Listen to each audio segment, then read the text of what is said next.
Hi there, this is Jason Eagle, your natural health authority today for strategic healing, and we're going to do on wrinkles.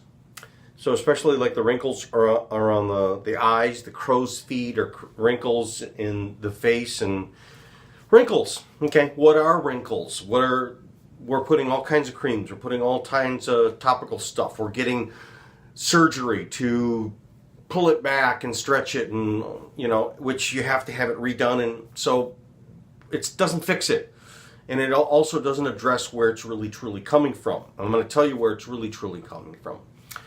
Wrinkles, especially the ones around the face, but we can think about kind of throughout the whole body, but let's focus around the ones on the face that you really care about the most, because you see yourself in the mirror and you look at it. What is it?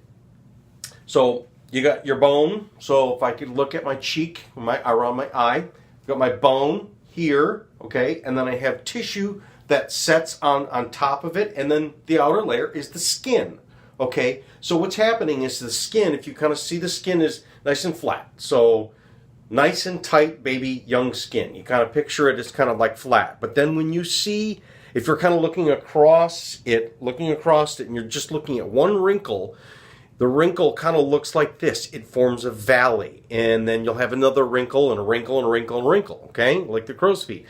Well, what that is indicating is just that there's a structure. It's not necessarily that the skin is breaking down, although that's part of it. But I'm going to tell you first and foremost what it is. It's evidence of a cave-in. It's evidence that you're losing bone underneath it. The bone is being lost, and so now the tissue is shrinking down. It has nowhere else to go. And then it's normally supposed to be tight, so if you got like a tight sheet, but then as you bring it like this, so this strap. So if it's flat, if I could kind of make it flat like that, okay, nice and flat. But then as I shorten it up, for instance, make slack in it, you're going to get these valleys.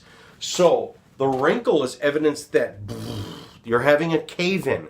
Kind of like when you're looking at the sidewalk and let's say there's a pipe that busted underneath and it's eroding the dirt, and now that starts to, a sinkhole, and it will start to drop down, okay?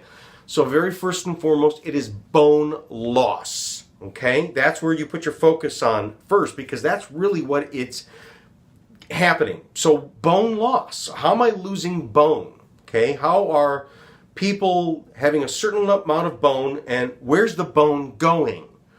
So is it we're not eating enough calcium? No, that's not true, because quite frankly, you can take regular sink water and let it evaporate in a cup, or let it evaporate or boil it off, and you see there's all kinds of calcium. We get calcium in all kinds of things. Calcium's not the problem. There is some other minerals and other things that go with forming the bone. But first of all, we're going to focus on why do you have to form so much bone if you're losing bone? You're losing bone, okay? So the bone loss is primarily coming from your body is dissolving that bone because it's using those minerals as a fuel or as a resource for something else that's going on. And it's using it a lot because you're losing bone. What's happening? It's number one, it's infection.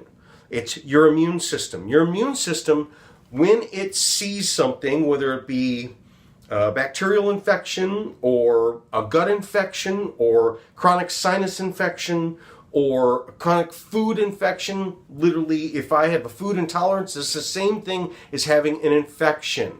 I'm constantly sending my immune system to fight after something.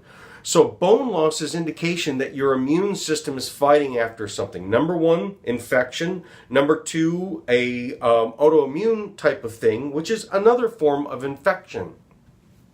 So how do we stop the process? The number one stopping of the process is, first of all, track down where the infection is.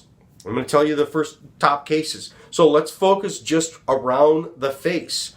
There can be a whole bunch of local infection that's going on around here that we don't have to talk about the rest of the body, but let's talk about that because it will come from the rest of the body. But first and foremost, if we see it around the eyes, the eyes are shrinking into the skull and all of this other stuff. It could be sinus infection. People that have chronic sinus infection, always kind of blowing their nose, always got a bunch of snot, are always plugged up, having to take a lot of nasal sprays and stuff like that. Ear infection, which is, or throat, and always getting a sore throat, or always getting a strep throat or something like that.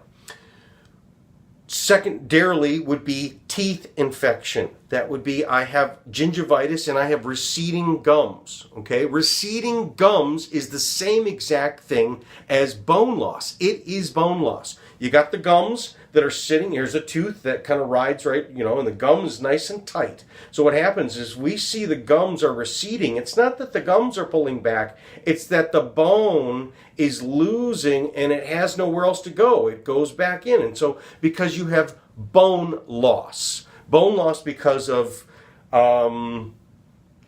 first and foremost, it comes from the gut. So even the sinus infection, it comes from the gut. Anything that's coming, this whole alimentary canal, when we're talking about the teeth, the ear, nose, and throat, this is all the gut. Okay, so first and foremost is we always have either chronic gut infection or we have chronic indigestion, meaning we're not able to digest our foods. And so, yes, so it's coming from eating foods that you're not able to digest. So for instance, in particular, if you're gluten intolerant, if you're dairy intolerant, if you have built up some sort of sensitivities, you can't eat the nightshades. There's a whole host of all kinds of things that it is your body is having an infection process because you're eating something that gets into the system and then it bubbles up from here and goes up into the ear, nose, and throat, and these bacteria kind of get in there. Low hydrochloric acid, not having enough hydrochloric acid to break the foods down and also to sanitize the food, stuff gets in there. We get what's called a dysbiosis. This dysbiosis is in the whole head and neck, face, all of this stuff. Okay, other thing. So we talk about infections in the lungs, infections in the respiratories. You can get people who are constantly coughing up stuff, who got stuff in the bronchioles, and it's stuck around there. It's what's called biofilms. Biofilms can kind of be throughout the whole body. So there's a whole host of all kinds of things in our body that could be literal infection, that your immune system is dissolving the bone to get the minerals to do that, to take care of the infection. Secondarily, stress. People who have high stress lives, people who have high stress emotional lives, people who have high stress physical lives, people who are not sleeping well, people who are always kind of burning the candle at both ends. Over time, your body treats that the same way as infection.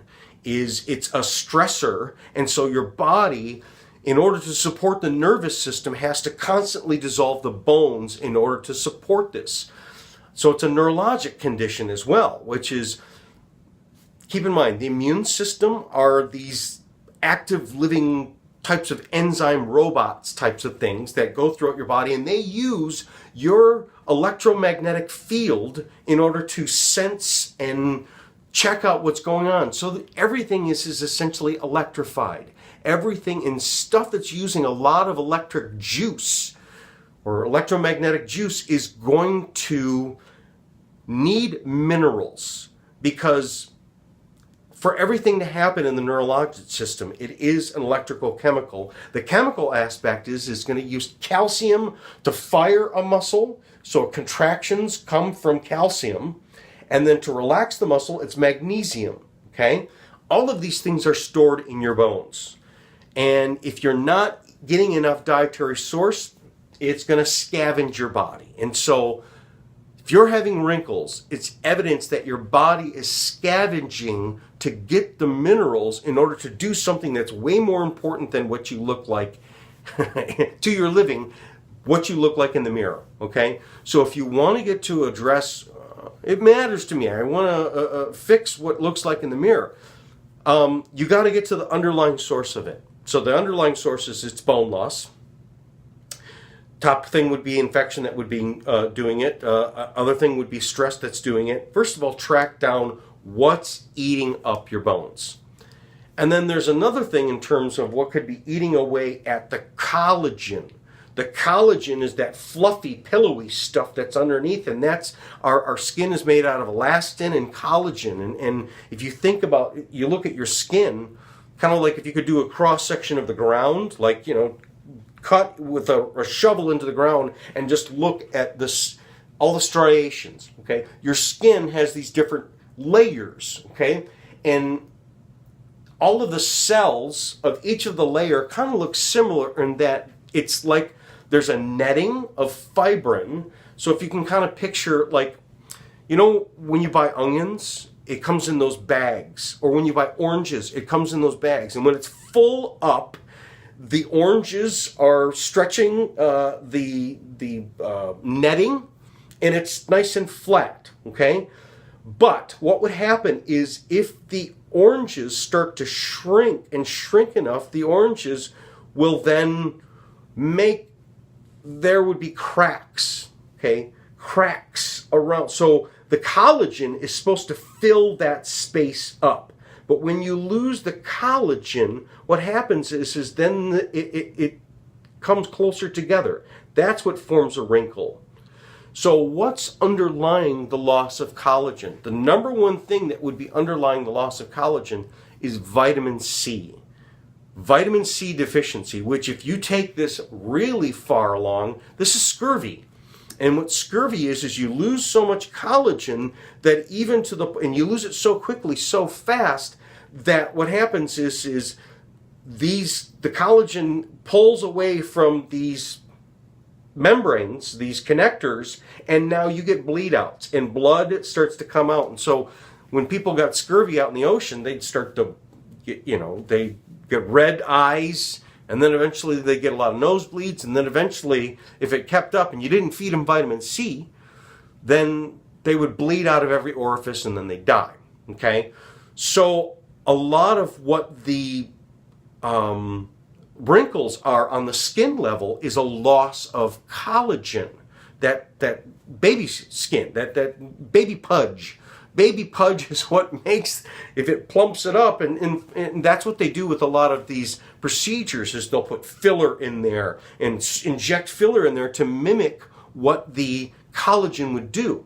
Now, over time it gets hard and it looks horrible. It doesn't look good. So treat it naturally, but treat it by addressing what's going on, because it's an early warning sign, and it's not just your skin that is in trouble. It's every organ of your body, everything going on in your body. So these are some tips about what's going on. Treat it and feed it and repair it, and then it will grow back. First of all, it will stop doing what it's doing, and then it will grow back, and it will plump back up, and it will be natural and normal and healthy again. Okay? Till next time. Bye-bye.